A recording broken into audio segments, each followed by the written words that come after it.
The story starts with a young man slowly waking up in complete and utter darkness, and he has no idea where he is or how he got there. But then a faint glow begins to flicker in front of him. The light grows steadily brighter, and before long, he realizes it's shining from somewhere inside what looks like an eggshell. A tiny crack lets him glimpse the world beyond, and he spots what appears to be a forest outside. But instead of clearing things up, the sight only confuses him more, especially when it hits him that he can't move a single muscle. Before he can even begin to process what's happening, a strange status screen pops up right in front of his eyes. As he reads it, his mind blanks out because it flat out tells him that he's a dragon egg, and that one sentence completely messes with his head. The screen then fully expands, and a mysterious divine voice echoes, calmly explaining that this interface shows all of his current stats in numeric form for easy understanding. Still dazed, he yells at the voice, demanding to know what the hell is going on. But the voice replies without a hint of emotion that it can't provide any further information because it is at level 1. That pisses him off even more, and in his irritation, he tries to wriggle just a bit. But to his shock, the slight movement causes his body to topple out of the tree he was resting in. He tumbles all the way down a hill, spinning helplessly, until he crashes near a riverbank. Now lying still beside the water, he finally catches a glimpse of his reflection in the stream, and sure enough, what stares back at him is the smooth, rounded shape of a dragon egg. Noticing how overwhelmed he is, the divine voice finally takes pity on him and decides to explain the situation more clearly. It confirms that he really is a dragon egg, which at least in this world, counts as an F-rank monster, the absolute weakest, and it warns him that if his shell cracks completely, he'll die instantly, and that tiny opening he made to look outside already puts his life at risk. The voice continues, saying that while dragon eggs start off as bottom-tier creatures, they carry the potential to evolve into terrifying dragons, assuming they live long enough to reach that stage. But there's a catch: dragon eggs are considered a high-value snack to many monsters, and since they don't have limbs, the only way to move is to roll. Even after learning all of that, he still couldn't wrap his head around what the hell was going on. Figuring it was way too risky to just stay put, he took off rolling at full speed, hoping to put as much distance behind him as possible. Sadly, his genius escape ended with him tumbling right off a small cliff. It wasn't even the first time he'd been falling a lot lately, and because of that, the system casually chimed in to inform him that his fall resistance had leveled up from 1 to 2. Not that it mattered much because the fall still took a chunk out of his HP, and it reminded him, once again, that he really needed to quit being reckless. Beat up and drained, he decided to pass out for a bit. And sure enough, by the time he woke up, his HP was back to full. That at least gave him a little peace of mind, because it looks like sleeping fully restores health in this weird, hostile world. Afterward, he went back to rolling around, deep in thought, wondering what was waiting for him once he finally hatched. Would he become some hulking dragon, forced to brawl non-stop just to stay alive? He kept rolling forward, lost in his own head, until something suddenly made him stop cold. Not too far away, he spotted a massive insect. His gut screamed danger, and without wasting a second, he ducked behind a nearby tree and immediately used his appraisal skill. The result pops up. The damn thing was called an egg eater. Pretty self-explanatory. As soon as the creature locked eyes on him, it darted straight toward him with killer intent. He bolted, rolling away as fast as his little body could manage. But even he knew this wasn't sustainable. He couldn't outrun it forever, and just rolling wouldn't save him. And at this rate, it was only a matter of time before he got caught, and he had to flip the script somehow. The monster chased him relentlessly, right up to the edge of another cliff. The moment it lunged to devour him whole, he threw everything he had into a last-second dodge, smashing straight into it and knocking it clean off the edge. The beast went tumbling down the slope and got shredded on impact, and just like that, he'd scored his first real kill. The system didn't waste a beat, and it announced he'd earned 12 experience points and had officially reached level 5. And with that, all his stats maxed out across the board. But that wasn't all. He'd now unlocked the requirements for evolution, and the system gave him 2 options: evolve into a baby dragon or a little dragon. With no clue what the difference even was, he hesitated, so the system stepped in with an explanation. Apparently, the little dragon was a dwarf species of dragon. Sure, it was considered small by dragon standards, but when fully grown, it was still bigger than a damn bear, and infamous for its brutal fire breath. But as for the baby dragon, the system breaks it down bluntly. It's not exactly built for combat. Its claws and fangs are too short to do any serious damage. But in exchange, it carries massive potential and can eventually evolve into a wide range of dragon species. Of course, that kind of potential comes with a catch. Baby dragons are considered premium grade prey. Monsters and adventurers alike are constantly hunting them down, making survival that much harder. So naturally he goes with the little dragon. It just seems like the smarter pick, more survivable, more straightforward. But right after making his choice, something unexpected happens. The divine voice suddenly wraps around him like a warm presence and tells him not to sell himself short. It says it's expecting great things from him, and that he should never settle, never aim low. That leaves him rattled, and he starts second-guessing himself, wondering if he only picked the little dragon because it felt safe. He remembers how the system described the baby dragon as a high-potential path, full of possibilities. That gets him thinking, maybe the little dragon can't evolve much past a certain point, or worse, maybe it can't evolve at all. With that uneasy thought lingering, he makes up his mind. He switches his choice to the baby dragon, deciding he'd rather take the risk than live with regret, as no way he is going to let fear dictate his path forward. The system acknowledges his choice and grants it. Almost immediately, his body begins to shift and reshape. He evolves into a small, bright yellow baby dragon, exactly as he'd selected. And along with the transformation, his stats get a huge upgrade, and he gains a ton of new skills.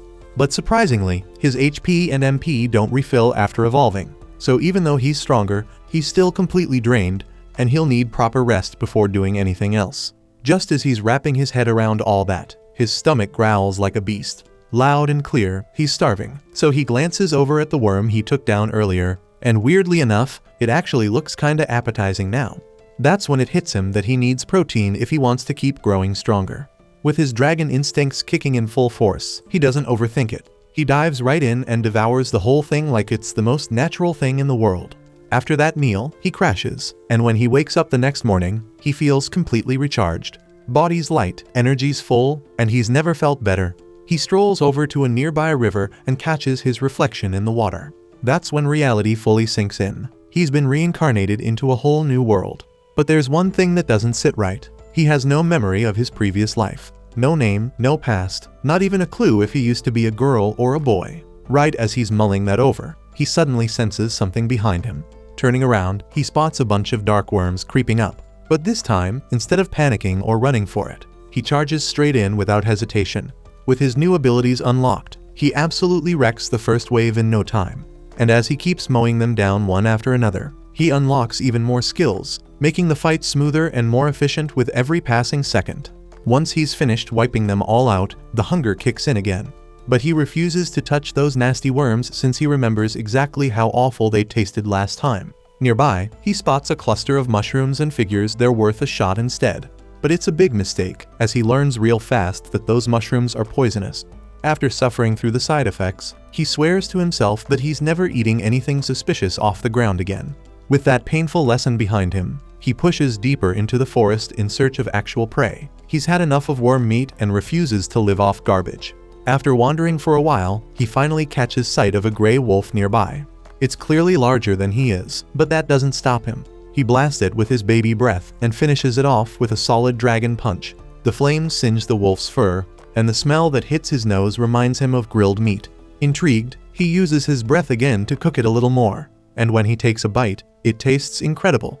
Not long after, he runs into another gray wolf and takes it down even faster than the last one. And all that kills earns him a massive level boost, shooting him all the way up to level 20 out of 25. He realizes he's only 5 levels away from reaching evolution again. As he cooks and eats the second wolf just like before, it slowly dawns on him that this lifestyle, fighting, hunting, and feasting like a dragon, is starting to feel natural. He's becoming a dragon, for real, but even with all the strength he's gaining, the silence around him is beginning to wear thin. With no one to talk to but the divine voice, it's starting to feel lonely. Deep down, he finds himself wishing for someone, a companion, a friend, to share this strange new world with. Surprisingly, that wish is granted way sooner than he expected, as not long after, he hears faint voices echoing from somewhere up ahead. He can't make out the language, but just hearing them sparks hope inside him as those are human voices. He quickly ducks behind a nearby tree, peeking out just enough to spot a group of adventurers heading his way. For a second, he considers stepping out and introducing himself. But then reality hits. He's a dragon now, and they might see him as a threat the second they lay eyes on him. Still, a small part of him wonders, maybe if they see how tiny, harmless, and kinda adorable he is, they might not attack. or maybe they'd even take him in as a pet. With that little spark of hope in his chest, he steps out from behind the tree and positions himself in front of the group, doing his absolute best to come off as cute and harmless. Unfortunately, the plan bombs completely because the adventurers don't see a cute creature. They see a prize, just another dragon to skin and sell. Without a moment's pause, the leader of the group lunges forward and slashes him right across the chest with his sword. Before he can even react, the man casts a paralyzing spell that floods through his body, locking his muscles in place and robbing him of all control. He tries to flee, but his limbs won't move. He collapses to the ground, helpless, as the adventurers slowly approach, blades ready, clearly preparing to finish the job. That's when it hits him, how naive he'd been, to think a dragon could ever get along with humans. After everything he'd survived, all the strength he fought so hard to gain, it felt like it was all about to be tossed away in a pointless, pathetic death. But just as the leader raises his weapon for the killing blow, a female adventurer suddenly steps in and blocks his path. She says there's no reason to kill something so tiny, harmless, and downright adorable. Stunned, he blinks up at her, completely unsure why he's still breathing. Then, he feels something warm spread through his body, and looking up, he realizes she's healing him. He quickly activates his appraisal skill and finds out that her name is Myria. Her MP's nearly drained, yet she's still using what little magic she has left to help him, and that alone stirs something inside him. Myria then keeps talking to him in a gentle tone, and after a little while, the system chimes in and announces that he's just unlocked the Greek language skill. If he levels it up, he'll be able to understand human speech even more clearly. But that quiet, heartwarming moment doesn't last long, as a sudden chorus of terrified screams erupts in the distance. Myria's face goes pale because she instantly recognizes the voices, and without thinking, she turns and bolts toward the source. He grabs her arm in a panic, trying desperately to stop her. He warns her through gestures that whatever's out there is way too dangerous to face on her own, but she shakes him off and runs anyway. Left behind, he stares for a moment, then clenches his jaw. He can't just sit there while the one person who showed him kindness runs straight into danger. Forcing himself back onto his feet, he rushes after her with everything he's got. When he finally reaches the battlefield, his heart sinks. Towering over the chaos is a rock dragon, classified as a C-rank threat, and the damn thing has 197 GP, and that kind of durability means it'd take a ton of power to bring down. Myria's already been wounded trying to fight it off, so he calls out to her in a panic. But the moment his voice reaches her, the rock dragon locks eyes with him instead. And now, with that massive monster staring directly at him, his whole body locks up. He can't breathe, can't move, and for a terrifying second, he wonders if this really is the end. He hasn't got the slightest clue how the hell he's supposed to bring down a damn beast like that. But then, the voice in Elusia's head starts yelling at him to run for his life.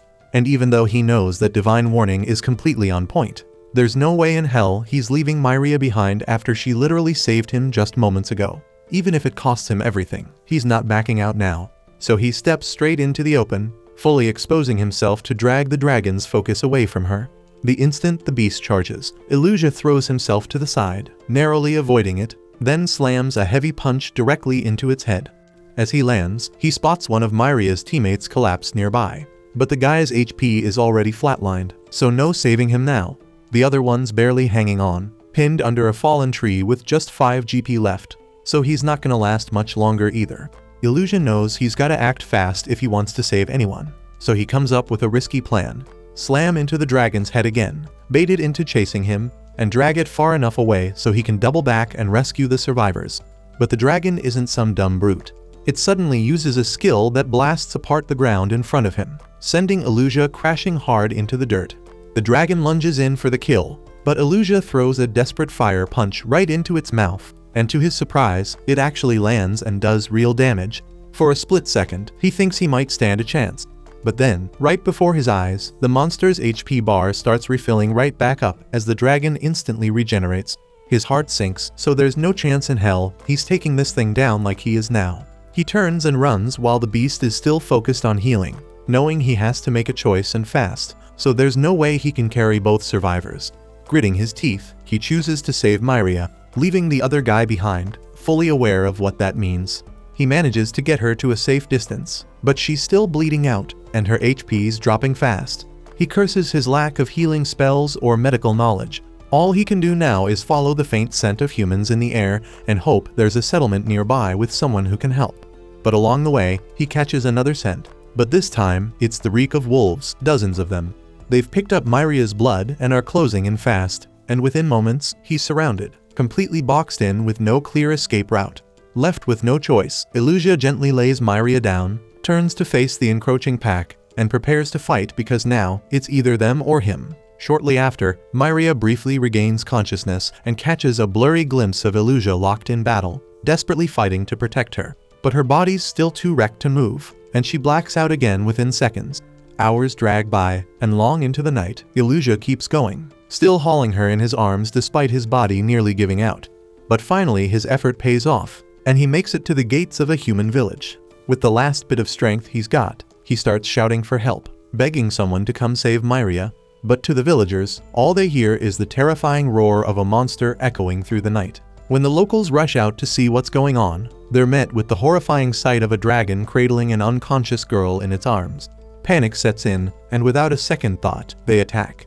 Illusia tries to explain himself, to show he means no harm, but they don't understand a word, just more growls and snarls to their ears, so he realizes fast there's no way to reason with them. And with no other choice, he gently lays Myria down and bolts back into the woods, not wanting to make things worse. Later on, Myria finally wakes up in a soft bed and finds Marielle sitting beside her. Marielle explains that she was badly wounded and needed heavy white magic to heal. Myria learns she'd been unconscious for about 2 days. Her memories of what happened are fuzzy, so she assumes someone must have carried her back to the village. Marielle starts scolding her for being so reckless, heading out into the forest with just Daz and Grants at her side. That mention alone makes Myria tense up, and she immediately asks what happened to them. Marielle doesn't sugarcoat it. After they rescued Myria, search teams went looking for the others. They found Grants' lifeless body in the forest. As for Daz, his corpse was never found. All they discovered was a massive bloodstain under a tree, and from the looks of it, he likely became some monster's dinner. That news shatters Myria, and tears start pouring down her face as the guilt crashes in. She blames herself for not stopping Daz from going through with the mission. Marielle tries to comfort her, saying Daz was always a hothead who never listened when someone warned him. But Myria says that Daz might have been reckless, sure, but he was a good man, the kind who jumped in front of monsters to protect the village. So the kids loved him for that. But maybe he cared too much about being seen as a real warrior. One night at the tavern, some guy mocked him, saying he'd never be able to take down a rock dragon, no matter how hard he tried. That hit a nerve, so by the next morning, he'd already made up his mind. He was going to kill that rock dragon with Grants. Myria tried to stop him. She warned him it was insane, but once he locked onto something, he never let it go. So she went with them, just to make sure he'd make it back alive. But in the end, it wasn't enough. Marielle tells her it was Daz's pride that got him killed, and if nothing else, Myria should make damn sure she never makes that same mistake. But aside from that, she admits Myria did pretty well making it back to the village in one piece, considering how messed up her injuries were. That catches Myria off guard, and she's completely shocked to hear that she supposedly returned on her own, because as far as she remembers, she was unconscious the entire time. Marielle has no idea what she means. From her point of view, Myria stumbled back to the village alone, only to be attacked by a baby dragon at the gates. But Myria insists that she was knocked out cold by the rock dragon deep in the forest, so there's just no way she could have walked back on her own. She starts questioning if her memories just scrambled from all the trauma. But then, something clicks, and she remembers catching a glimpse of Illusia fending off the wolves.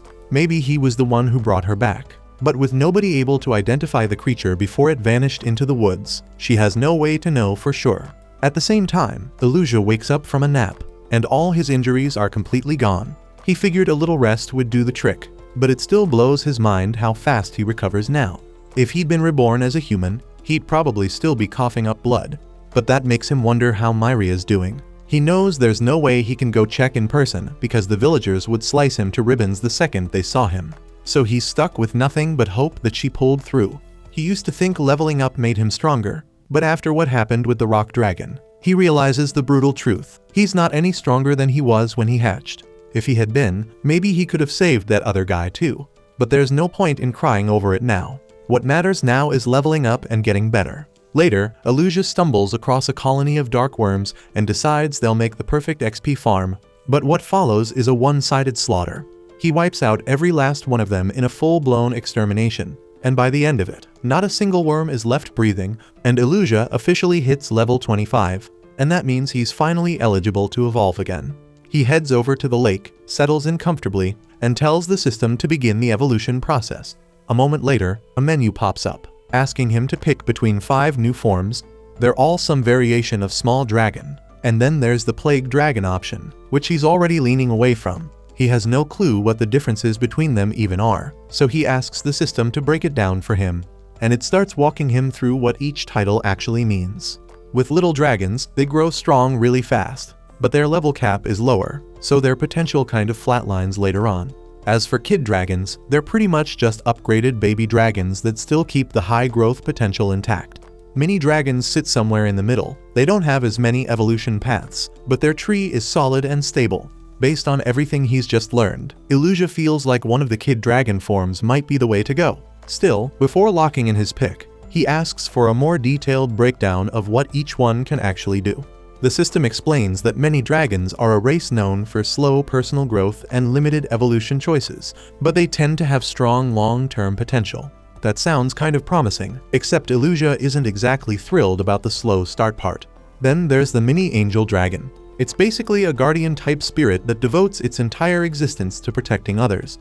It comes with powerful healing magic, which definitely catches Illusia's attention, especially after seeing Myria's magic firsthand. That kind of support could really come in hand. But there's a catch.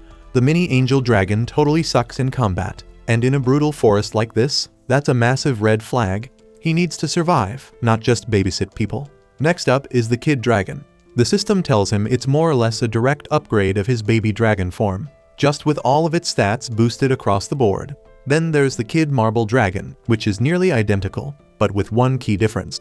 It has a mutation that gives it a polka dot pattern and a super high affinity for magic.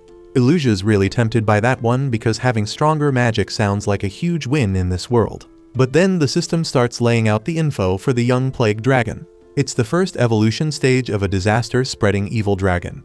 And right away, Illusia cuts the explanation short. That one's a hard pass because he has zero interest in becoming an evil dragon. People already freak out just from seeing him. So if he turns into something literally described as a bringer of disaster, he can forget ever making a single friend. But just when he's about to dismiss it entirely, the system casually drops a game changer. The plague dragon can shapeshift into a human. That makes Illusia freeze. Suddenly, the evil dragon option doesn't seem so bad. If he can take on human form, he might finally be able to speak with people, connect with others, and actually have a normal conversation for once. And even if he has to carry the whole evil dragon title, maybe it'd be worth the risk. He knows full well that shifting into a young plague dragon is probably the dumbest move he could make. But with Myria stuck in his head, he's ready to take the gamble. On top of that, he's still dead set on getting that human transformation skill. So after thinking it through, he finally pulls the trigger and chooses to evolve into a young plague dragon. The divine voice confirms his choice, and the change hits instantly. His body warps and twists, the shift crashing through him like a damn freight train. When it's finally over, he catches his reflection in the water, and right then it hits him that he looks even uglier than before. Right after, the divine voice starts listing all the new skills he's acquired. At first, he's hyped. Hearing all the new powers gives him a rush of excitement and makes him feel unstoppable, but that feeling doesn't last. His mood crashes the moment he sees the twisted set of evil-type abilities now part of his arsenal. A pile of dark, nasty skills that make his stomach turn. And to top it all off, the whole reason he went through this creepy evolution was to get the human transformation skill in the first place. But when he checks his status board, that damn skill is nowhere to be found.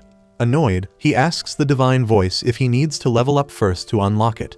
Of course, the voice gives its usual worthless response, saying it can't give that info since he's only level 3. That just pisses him off even more.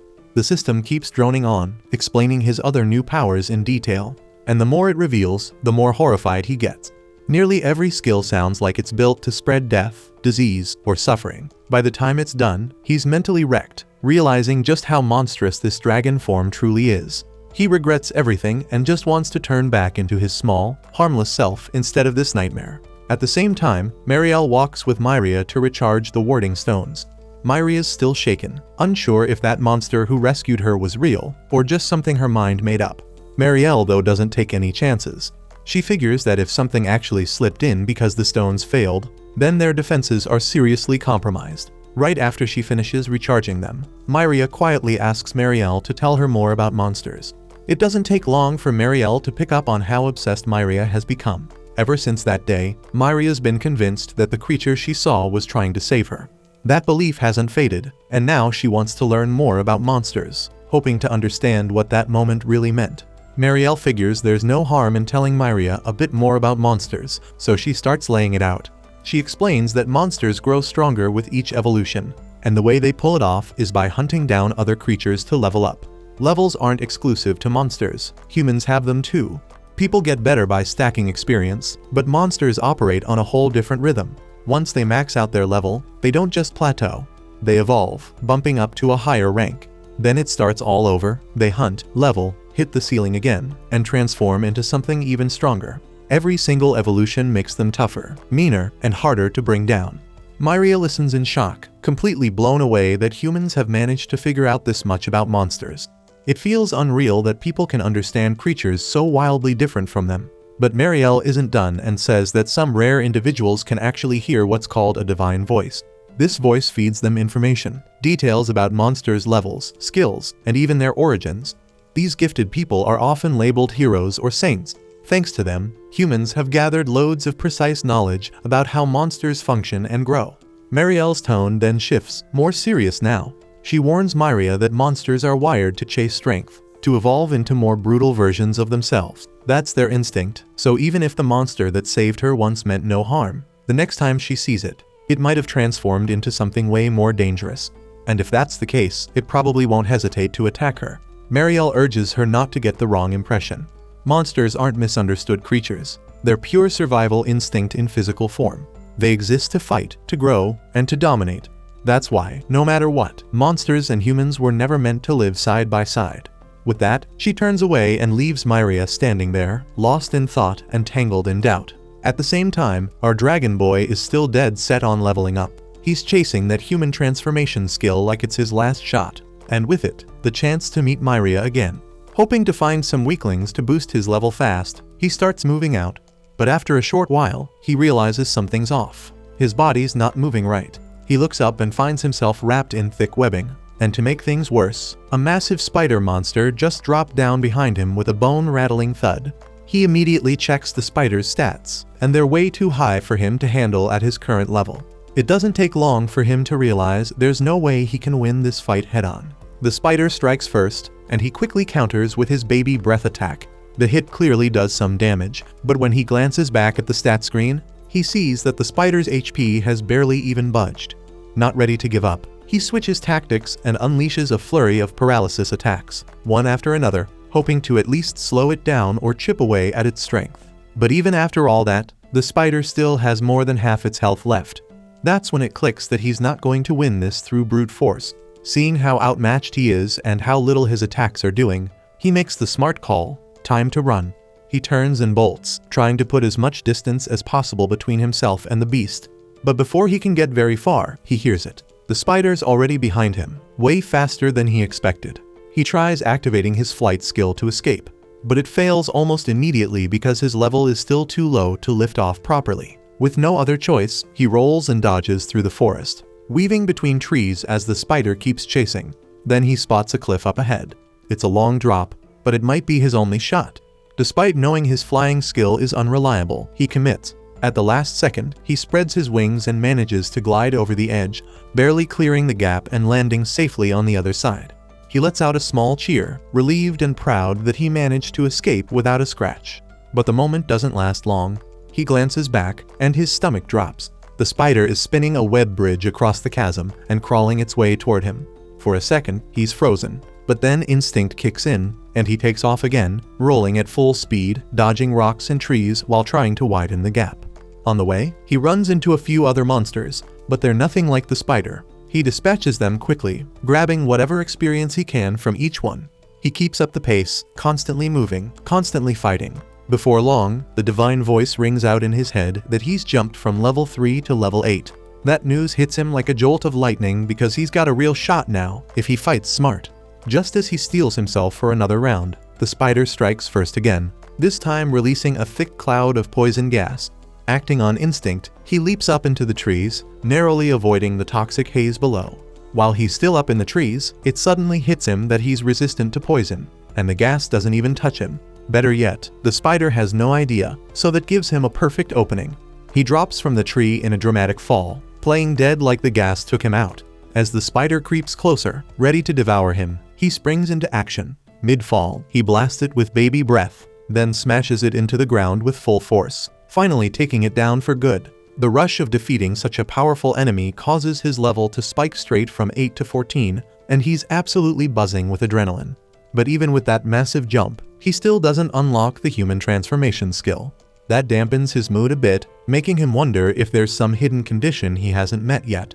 As he makes his way back, he notices a nearby cave that looks empty and pretty cool. Seeing no sign of life inside, he claims it as his own personal lair. Later, after cooking up some dinner and eating, he kicks back and starts thinking. He wonders if he'll ever be able to live among humans again, but quickly realizes that with how terrifying he looks in his current form, that's not likely. And without the human transformation skill, the regret of picking this evolution creeps in again. At the same time, in a small diner in the village, Myria is in complete shock. One of the old-timers just swore he saw Dawes alive. He said he was out fishing near the woods when he spotted Dawes walking deeper into the forest before vanishing from sight. Most people roll their eyes. The guy's a known drunk, and nobody takes him seriously. But the elder is adamant about what he saw. Myria wastes no time and rushes to tell Marielle what she heard, begging for permission to search the forest. But Marielle shuts the idea down immediately. She explains that if Dawes were alive, he would have come back already. Still, seeing how much this has shaken Myria, she gently reassures her that the guild will investigate and see what can be done. Myria nods, holding on to that sliver of hope. The following morning, our dragon wakes up feeling refreshed and more driven than ever to unlock that transformation skill. But then he notices something odd, a strange slime slithering across the cave floor. Curious, he tries to scan it, but the moment he does, his vision glitches and a sharp pain stabs through his head. It hurts like hell, but despite the pain, his view stats skill levels up to 4. With that upgrade, he's finally able to catch a blurry glimpse of the slime's stat window, and what he sees leaves him completely stunned. The numbers make no sense because this slime is packing insane power, way beyond anything he expected from such a low-tier monster. Suddenly, the slime hurls itself at him, but he reacts instantly, sidestepping the attack and slipping out before things go sideways. Figuring the fight's more trouble than it's worth, he lets it go and heads off in a different direction to explore new ground. Not long after, he stumbles upon something that catches his eye. A strange pot just sitting in the grass like it belongs there. It looks solid, maybe useful for storing fruit or supplies. He bends down to grab it, but the second his hand touches it, the object jerks awake and reveals its true identity. It's no pot. It's a D-rank monster called a potortoise, an odd blend of hardened clay pot and tortoise, fused into one bizarre creature. He wastes no time and goes in with a full-powered dragon punch. But even landing it square doesn't do much. Not one to give up so fast, he throws everything he's got at it, but the damn thing just uses a rest skill and heals back to full like nothing happened. Getting annoyed, he tackles it head on and starts trying to force it open by sheer strength. But the shell's built like a tank. It's not budging. Then it clicks that this thing's a tortoise, not a turtle. And if there's one thing tortoises suck at, it's swimming, so without thinking twice, he grabs it and hurls it straight into the river, and problem solved. The system chimes in, letting him know he earned 36 experience points and officially hit level 15. A few other skills also leveled up, which gives him a small boost of satisfaction. Just as he's about to move on and keep exploring, he runs into a whole squad of potortoises. Turns out the first one must have called for backup before getting yeeted into the water. Judging by the way they're glaring at him, they didn't take kindly to that. And before he knows it, they start stacking up on top of one another like some weird monster totem. Still, he doesn't panic. Instead, he leaps into the air, grabs one of them, and chucks it straight into the rest, knocking the whole pile down like bowling pins. And since he wiped out so many in one hit, the system rewards him with a massive 594 experience points, enough to push him from level 15 all the way to 30 in one go. Seeing that, he can't help but feel a bit proud of himself. Even so, he's still a little annoyed that every time he beats one of these potortoises, their shells always end up shattered. That means he still doesn't have a single useful pot. As he pushes deeper into the forest, he realizes he's only 10 levels away from his next evolution. But the human transformation skill still hasn't shown up. and he starts to seriously wonder how much longer this grind is going to drag on.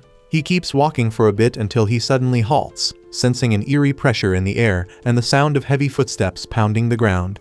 Instinct kicks in, so he ducks into the bushes to hide and watch. That's when he sees it. A massive bear trudging through the clearing, but something feels off. This isn't just any bear, so he tries checking its stats, but he's too far away to see the full screen. All he can pull up are the basic details. Turns out, it's the same rank as him, meaning he might stand a chance in a straight-up fight. From the name, he recalls it's called a clay bear. That means it's not flesh and blood, but molded from hardened clay.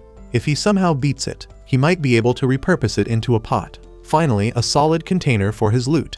So far, the bear hasn't noticed him. Thinking he's got the upper hand, he decides to go for a surprise strike.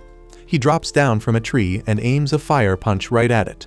But the bear whips around just in time. Its chest claws snap open, nearly cleaving him in half, but he barely manages to recover. After catching his breath, he shifts tactics, using speed and hit and run strikes to chip away at the bear's HP.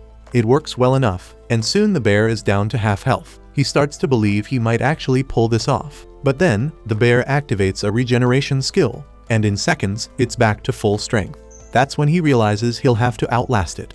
If he can keep hammering it until the MP runs dry, it won't be able to heal again.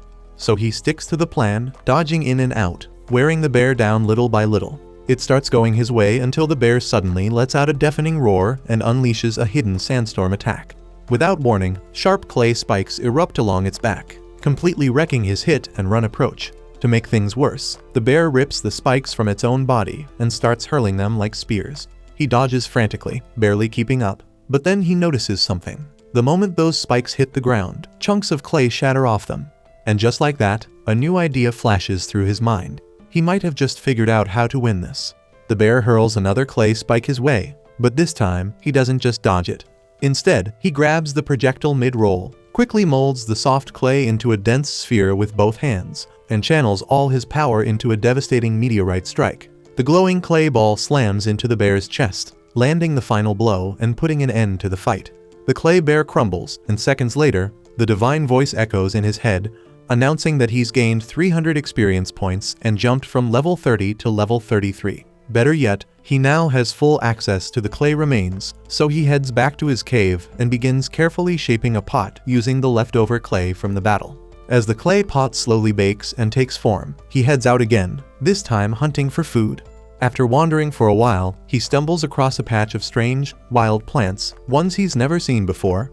The odd colors and shapes catch his eye, stirring both curiosity and caution as he studies them.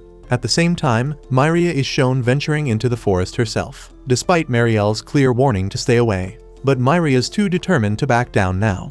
If there's even the slightest chance that Dawes is still alive somewhere out here, she refuses to sit around and do nothing. She isn't fully convinced the old man's story was real, but that doubt doesn't stop her. She knows she has to try. As she pushes deeper into the woods, a dark worm suddenly lunges at her, but she reacts fast, blasting it back with a powerful fire-based spell. She takes a deep breath and reminds herself that if she stays calm and alert, she should be able to make it through in one piece. While he's still busy exploring and taking notes on all the weird fruits and plants, slowly getting more into it than he expected, Myria is still pressing forward, fighting through fear and uncertainty with every step. Her heart pounds louder the deeper she goes, the trees growing denser around her. Eventually, she stops at a point just beyond the outskirts of her village. Her nerves catch up with her, and she decides that this is as far as she'll go. Just a quick scan of the area, then she'll turn back. That's what she tells herself, even as her feet hesitate to move. Later, our dragon makes it back home and feels a wave of satisfaction hit him when he sees that his clay bowl is finally done. He uses it to whip up a proper meal with the vegetables and meat he gathered earlier in the day. Once everything's ready, he takes a bite, and right away, he blurts out that it's the best thing he's ever tasted in his life. That said, the bowl's got issues. It's tough to drink from, and it leaks a bit around the edges, so he shrugs and tells himself he'll just craft a better, more comfortable one tomorrow. The next morning, a carriage makes its way through a nearby valley. Inside it sits a noblewoman known as Princess Melcha, who gets woken up by the two adventurers traveling alongside her. They glance out the window toward a dense forest in the distance and quickly agree. This has to be the place the guild wants them to investigate. Back in the forest, our dragon returns from hunting a pack of wolves. He skins them, guts the carcasses, and heads deeper into the woods to lay the pelts out so they can dry in the sun. But there's a problem. A group of monkeys keeps sneaking in and gnawing on the hides every time he turns his back, and it's really starting to piss him off. Fed up, he flashes a wicked grin and decides to coat the next batch with poison. If they're going to keep stealing from him, they can choke on it. With that, he sets off to find some poisonous flowers. Not long after, he stumbles into a broad field covered in bright, dangerous-looking plants. It's a colorful mess of toxins, but before he can start collecting anything, something new catches his eye. A monster he's never seen before. He appraises it and finds out it's called a Venom Princess Lacerda. What really grabs his attention is that this species is fully loaded with poison-based skills. The creature spots him and immediately bolts, making him think she's just scared and running. But a few minutes later, she suddenly lunges out from the shadows, sinks her fangs into his neck, and darts off again before he can react. At first, he's baffled. The bite was weak, barely a scratch, so why flee without finishing the fight? But then it hits him. A crushing wave of poison floods his system, unlike anything he's ever experienced. His knees buckle, his limbs go numb, and even his shoulders won't move. He then slams into the ground, helpless, as the realization sets in. That wasn't a retreat. It was a setup, and this creature had him in a trap from the start. This poison's way deadlier than anything he's dealt with before. Even with his built-up resistance, it's chewing through his system fast, and if he doesn't figure something out soon, he's screwed. He's scoured the area, but hasn't found a single damn antidote plant. Desperate, he turns his eyes to the Venom Princess, hoping the system might cough up something useful before it's lights out. The system reveals that the Venom Princess is a predator that poisons her prey, waits for them to drop dead, then feasts on the corpse. Her toxins are basically a side effect of constantly munching on lethal plants, but her body naturally produces antivenom too. That gives Illusia a slim shot. If he can somehow capture her alive, there's a chance he could extract the cure. But catching her, that's the tricky part. His legs still work barely, thanks to his poison resistance, and he's pretty sure she's lurking nearby, waiting for him to keel over. Playing dead won't cut it, so he switches tactics. He pretends to bolt, stumbling like a dying man making a last run for it. If she thinks her meal is getting away, she'll chase it. That's when he plans to use his roll skill to flip the situation and strike back. But the moment she charges after him, he learns the hard way that the Venom Princess can roll too, and she's damn good at it, so much for outrunning her.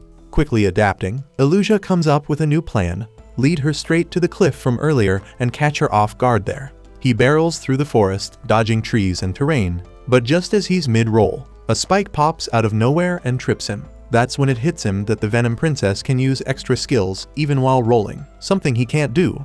It's totally unfair, but he pushes through anyway, dead set on pulling this off. A few tense moments later, he manages to lure her right to the edge and knock her out of her roll. It works perfectly, but just as he's celebrating a flawless plan, the ugly truth kicks in that if she falls into the ravine, he can't recover her body, which means no antidote and no saving himself. That can't happen, so without thinking, he dives in after her. And of course, fate doesn't let him off easy. Mid-air, the poison kicks into overdrive, his vision fades, and his limbs start to fail. Still, he pushes through the fog of pain, reaches the Venom Princess mid-fall, and uses his fire breath to blast both of them out of the ravine and back onto solid ground. They made it out alive, technically, but the poison was still in his system, and there was no stopping it now, so seconds later he collapsed. At the same time, over on Myria's side, she'd been combing the outer edge of the forest all day, desperate to find any sign of Daz, but came up empty. As she made her way back to the village, she suddenly heard Marielle calling out her name. Stepping out from the bushes, she quickly played it off like nothing was wrong.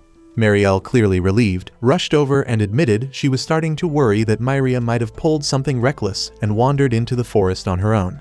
Apparently, when Marielle realized she hadn't heard from Myria in a while, she dropped by her house to check in, but she wasn't there. So after turning up nothing, she went around the whole village trying to track her down. She's just happy Myria's safe. Still, she cautiously asks if Myria happened to go into the forest. Myria flat out denies it, blatantly lying through her teeth, but Marielle has no real way of proving otherwise, so she lets it slide. She then mentions that a letter came in from the guild confirming that adventurers had already been sent into the forest just like they requested, so there's no need for Myria to go looking for Daz herself. Professionals are on the case. Back in the forest, Illusia finally comes to, slowly blinking the haze from his eyes, surprised to still be breathing after taking such a heavy hit from the Venom Princess's poison. But that shock quickly turns into panic when he notices her standing right next to him.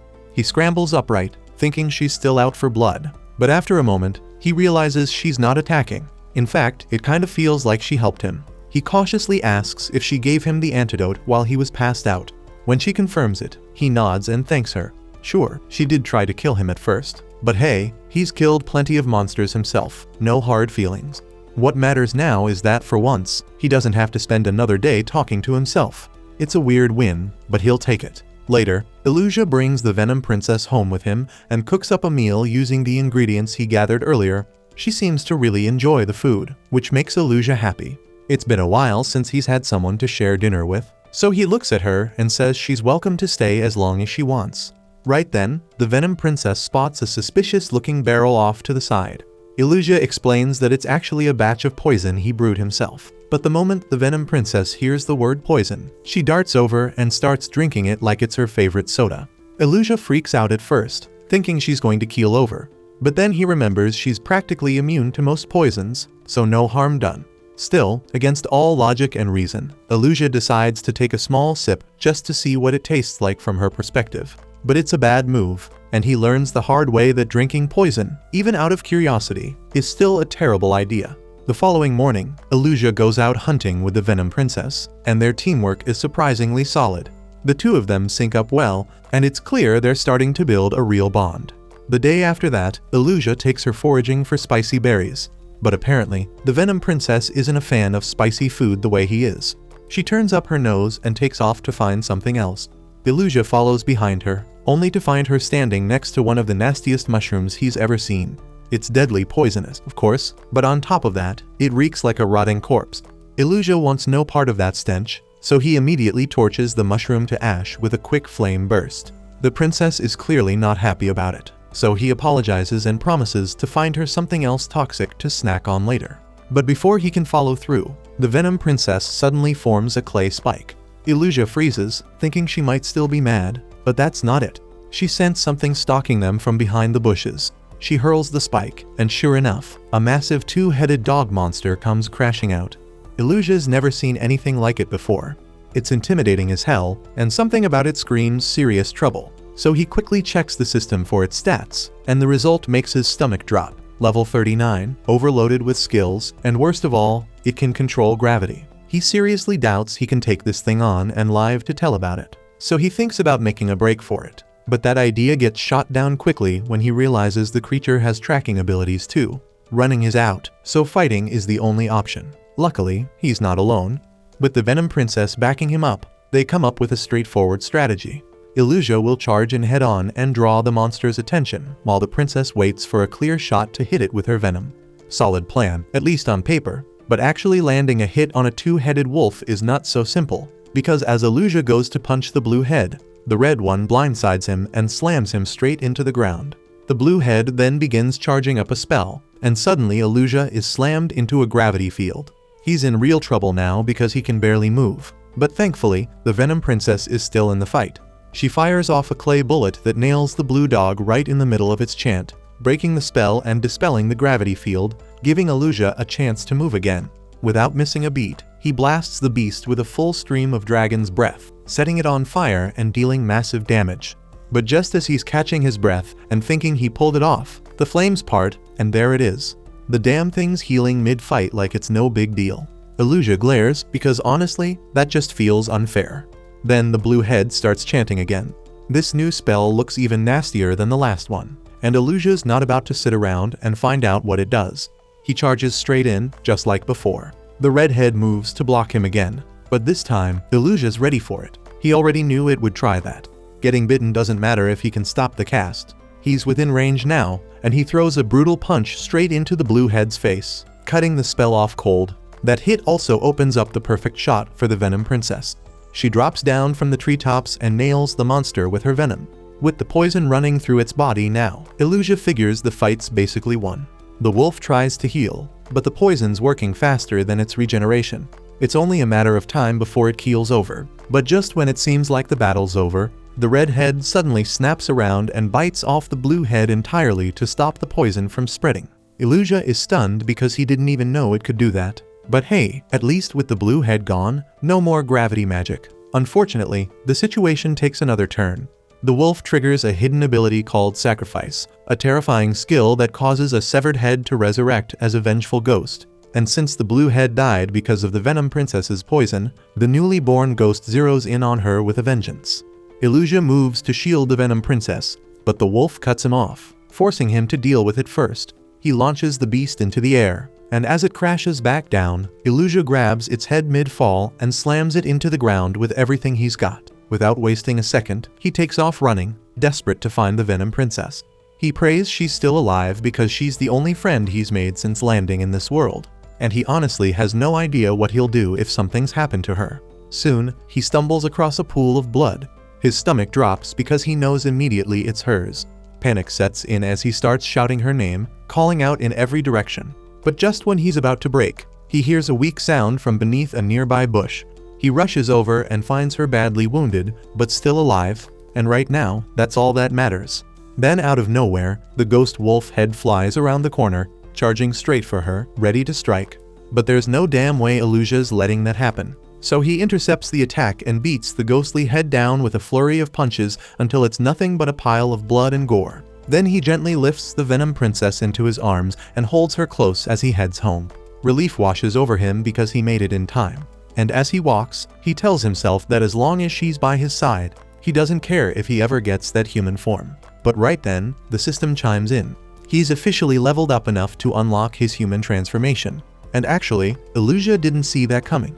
At the same time in the village, Marielle pulls out an old book on monsters to show Myria, who's been oddly fascinated with them lately. The book's packed with entries covering all kinds of forest creatures, from dark worms, which are so weak that even someone like Myria could handle them with ease, to the much more dangerous D-rank monsters. The records go all the way up to B-rank, beasts so strong that only true heroes can take them on, so ordinary humans wouldn't stand a chance. Just beneath them are the C-rank threats, like the rock dragon. With a highly coordinated group effort, it's beatable, but for a lone traveler, it's still deadly, which is exactly why Marielle always warns people not to wander off into the woods. At that moment, footsteps echo from the front door, and it looks like the adventurers the guild promised have finally shown up. A little while earlier, the fluffy beast girl Yuno and the golden-haired knight Melcia were on their way to Marielle's place. Yuno questioned Melcia about why she decided to take on a C-rank request with only the two of them, since it could get rough. She mentioned they probably should have waited for the rest of their squad. Melcia, though, figured it would actually be smoother with just the two of them because if things turned messy, she could bolt. Yuno didn't look too thrilled about that logic and shot back that Melcia was being racist if she assumed she was quick just because she had dog traits. It took her a moment to realize Melcia meant using her as bait, but Melcia waved it off and told her to relax since she was kidding. After all, the task was only to scout the forest, not throw hands with monsters, so it wasn't as dangerous as the rank made it sound. Now in the present, they're sitting inside Marielle's home, clearly caught off guard by the sight of an elf living in a human settlement. Marielle explains she's only half elf, half human, and has been part of the village for years. Myria serves them tea, and Marielle gently tells her to give them some privacy since she doesn't want her overhearing mission specifics. Melcia then asks about the missing individual, and Marielle lays everything out, explaining how Duz vanished during a hunt and was later reportedly seen by the town drunk. She asks them to uncover the truth behind those whispers and, more importantly, to stop Myria from wandering into the forest alone ever again. Not long after, Melcia and Yuno step into the woods, deciding that confirming Daz's death would finally free Myria from both her anxiety and her lingering hope. Melcia points out that even if they don't find a corpse, combing through the area without spotting any trace of him would be solid proof that he's no longer alive. Meanwhile, deeper in the forest inside Illusia's cave, he carefully spreads healing herbs over the Venom Princess to speed up her recovery. She remains unconscious from blood loss and sheer exhaustion, so Illusia chooses to leave her resting while he steps outside to supposedly review his stats. In reality, that's just the excuse he tells himself because he wants to try out his human transformation ability and sneak into the village to see Myria again. By the time he reaches the river, he finally reins in his excitement and reflects on how ironic it is that he gained the human transformation skill after convincing himself he would never need it. Now he's unsure whether blending into human society without raising suspicion is even possible, but at the same time, he doesn't want to abandon the Venom Princess. and he starts wondering if there's some balanced path where he can hold on to both worlds without losing either. Illusia figures that overthinking the whole thing isn't going to magically solve it, so he goes ahead and activates the human transformation skill. Instantly, his body starts twisting and stretching, like something invisible is molding him from every angle until his silhouette finally shifts into something human-shaped. But when he actually looks at himself, his mood crashes. He still looks like a nightmare creature wearing a cheap disguise. Frustrated, he snaps at the system, asking if this joke of a form is what it calls human. As usual, the response is the same cold message saying the full truth sits neatly behind a premium upgrade. That sends him over the edge. He checks his stats, hoping for something redeeming, and that just makes it worse. In this so-called human state, all his abilities are cut in half, and on top of that, his mana is draining steadily just to maintain the ridiculous form. The whole thing feels like a scam. Fed up, he cancels the transformation and shifts back into his original body. Then he drops flat onto the ground, defeated and irritated beyond belief. Meanwhile, Yuno and Meltia cut down a massive spider monster as they push deeper into the forest. They keep searching until the sun starts sinking, and it becomes obvious they should turn back soon since the creatures lurking ahead grow stronger the farther they advance. That's when they step into an open clearing and spot a cave at the opposite end, Illusia's cave. Both of them immediately feel that something about the place is off. As they approach the entrance, they notice two statues standing guard. One clearly resembles a dragon, while the other looks like a child tried to sculpt his bald father from memory. Yuno half jokes about a dragon-worshipping cult setting up shop around here, but Meltia says she's never heard of anything like that. She can sense dense magic radiating from the statues, and Yuno's keen nose catches the scent of dried meat hanging from nearby trees. And that confirms it for both of them that someone definitely lives close by. With their guard fully up, they decide to investigate the cave carefully. Inside, they're met with a surprisingly cozy scene. The cave isn't pitch black. Glowing mushrooms cast a soft light across the walls. There are pots filled with berries that give off a rich, mouth-watering aroma. Yuno comments that the berries smell like pepper, which is still one of the most expensive commodities around. Her eyes light up as she suggests they grab some to take back. Meltia immediately shuts that down, calling it a terrible idea. She's convinced this cave belongs to bandits, and stealing from them would be asking for trouble. Then a sharp hiss slices through the air. They spin around and find the Venom princess poised to strike. Meltia urgently tells Yuno to back off from the lethal creature, reminding her that one bite from that thing could end them several times over. Thankfully, the Venom princess pulls back instead of attacking. Meltia doesn't waste a second and decides they should leave before anything stranger shows up. What they don't realize is that Illusia is already outside with the Venom princess. He noticed them entering earlier, and now he's pacing impatiently near the entrance, waiting to see how this whole situation is going to unfold. Illusia starts wondering whether those two girls would be blown away by his hideout and figures maybe he should walk out and introduce himself properly. Then reality slaps him straight across the face, reminding him he is a full-blown nightmare creature. So he switches to his human transformation ability again, hoping the girls might mistake him for some kind of demi-human. Unfortunately, his disguise misses the mark completely, and to them he looks like a vicious plague dragon about to tear them apart. Yuno locks up, frozen solid in fear, while Meltia snaps at her to grab her weapon if she plans on surviving this. They rush Illusia with everything they have and smash him into the ground since he is still weakened. Thankfully, the girls quickly decide that going toe-to-toe with a plague dragon is a horrible idea, and they bolt without hesitation. Illusia scrambles to stop them and tries to explain that he means no harm, but obviously nobody is dumb enough to hang around in front of a walking disaster. And once they are far from the cave, Yuno and Meltia finally slow down to catch their breath. It sinks in that this quest just got a whole lot rougher than expected, and they are going to need extra hands. Yuno suggests calling in the rest of their party, and Meltia agrees without argument. When Illusia wakes up the following morning, he feels awful about how everything went down. He chews on some jerky, trying to lift his mood. When a wicked little idea sparks in his mind, he heads to the Venom princess and asks for a favor, explaining that he wants to punish the monkeys who keep swiping his jerky. So he needs a powerful toxin with no color, no scent, and no taste. For her, that request is nothing special, and she calmly fills a container with poison that looks exactly like clear water. Illusia lets out a low, sinister chuckle as he soaks the fresh jerky in it and hangs the strips out to dry. Then he waits eagerly for the monkeys to appear, but they take their sweet time showing up. While waiting, Illusia and the Venom princess doze off, only to be jolted awake by the monkeys' awful screeching. Illusia opens his eyes to see one monkey sprawled out, foam bubbling from its mouth after biting into the poison jerky. While the others panic and try to shake it awake, he feels satisfied, but he knows one victim will not finish the job. He and the Venom Princess move in to strike, and the furious monkeys swarm Illusia, surrounding him to unleash a coordinated assault. Illusia has a combo of his own ready, and at his signal, the Venom Princess launches sharp clay fragments at the monkeys, catching them off guard and giving Illusia the perfect opening to smash them aside with a brutal sweep of his tail. But the monkeys are far from finished, and they unleash a sharp, piercing whistle that sends a wave of dizziness crashing through Illusia and the Venom Princess. His vision blurs, and he wonders what kind of ability they just triggered.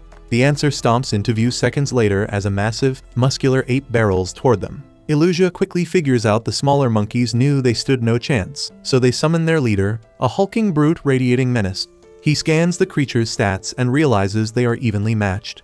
The problem is that this boss ape specializes in strengthening its subordinates. Then, as the giant starts activating its enhancement skills, empowering the troop, Illusia attempts to end things fast with a blast of fire, but he is a second too slow. The monkeys combine their abilities and erect a massive barrier that completely shuts down his attack. Then they swarm him, striking from every angle, and with their boosted speed and power, he struggles to keep pace. The Venom Princess moves in to back him up, firing at the monkeys, but the boss ape lunges forward, seizes her mid-action, and hurls her straight into a tree. Illusia barely manages to catch her, only to realize she has been knocked unconscious. That is when it hits him that the longer this drags on, the worse it will get, so he shifts tactics and asks the system for detailed information about the boss. The system explains that the giant orangutan is a D+ ranked monster that evolved after defeating the previous alpha. Orangutans treat evolution through combat as a core principle, and they possess numerous support abilities designed to reinforce their clan. At first, Illusia feels that this information does nothing for him. Then he reviews the boss orangutan's skill list again and notices something crucial: telepathy. So instead of charging in recklessly, he decides to attempt communication. To force the conversation, he takes the unconscious monkey hostage. The other monkeys tense up and prepare to retaliate, but their leader halts them. Using telepathy, the boss speaks directly into Illusia's mind. After realizing Illusia can see his stats, the ape grows curious and demands to know his intentions. Illusia explains that the fallen monkey has been poisoned and will die without treatment. The Venom Princess holds the antidote, and Illusia intends to use that fact as leverage, offering a trade if the clan retreats. The boss ape's response is cold and unwavering. Illusia is too dangerous to leave alive, and if they allow him to grow stronger, he will become an even greater threat, so it is better to eliminate him now. Illusia warns that a full-scale battle will lead to mutual destruction, but the boss ape does not flinch. Their clan believes that only the strong deserve to survive, so if the weak perish in battle, that is simply the natural order. Illusia understands that bargaining with the ape chief is pointless now, but another plan sparks in his mind. He declares a formal duel, challenging him as the head of his own clan. The ape boss responds that duels are traditionally reserved for rival ape leaders or when an alpha is challenged from within. Still, although they have never faced a different species under such rules, he decides the same code can apply. He accepts, stating that a duel is sacred, and no one will interfere until a clear victor emerges. With that settled, Illusia instructs the Venom Princess to administer the antidote to the poison monkey. The moment she does, the monkey sees both her and the recovering one. Illusia demands to know what they are doing, and the boss calmly explains they are ensuring the Venom Princess does not disrupt the sacred duel, and once it concludes, she will be freed. The two leaders then step forward, and as soon as the duel begins, the ape boss unleashes a barrage of crushing blows that immediately put Illusia on the defensive. He rolls aside repeatedly to evade the strikes, and the ape mocks him, telling him to stand his ground and fight the duel he initiated. Illusia realizes he cannot dodge forever, so he shifts momentum, rolling straight toward the boss and forcing him back. He springs upward and delivers a full-force tail strike, cracking the earth beneath them. Several heavy hits land squarely on the ape's head, leaving it dazed. Seeing an opening, Illusia moves in to finish it, but the boss quickly raises a stone wall to block the attack. Climbing atop the barrier, the ape channels all his mana into agility, and in an instant, he becomes drastically faster. He rains down brutal blows, moving so quickly that Illusia can no longer track him. After being slammed into the ground, Illusia abandons evasion and chooses a direct clash. He taunts the ape, daring him to fight head-on if he has any pride, and the challenge strikes the nerve of the proud leader. Both of them charge and exchange punches with reckless force, like a scene from a bare-knuckle death match. Each collision sends shockwaves through the forest. The Venom Princess, held with the monkeys, watches intensely as the ground trembles beneath every strike. Minutes pass, and both warriors grow battered and drained. Illusia senses his strength fading, so gathering everything he has left, he channels it into one final punch and strikes first. The system notifies him that his Dragon Punch skill has leveled up, and he believes victory is his. But before he can celebrate, the ape boss delivers a last desperate counterblow that knocks him flat. The two clan leaders collapse face first onto the ground, and when Illusia finally opens his eyes, he finds the Venom Princess leaning over him. And at the same time, the system announces that he has defeated the boss Orangutan and earned the title of Clan Chief. That concludes this episode. Thank you for watching. If you want to see the next part, be sure to subscribe to the channel and turn on the notification bell.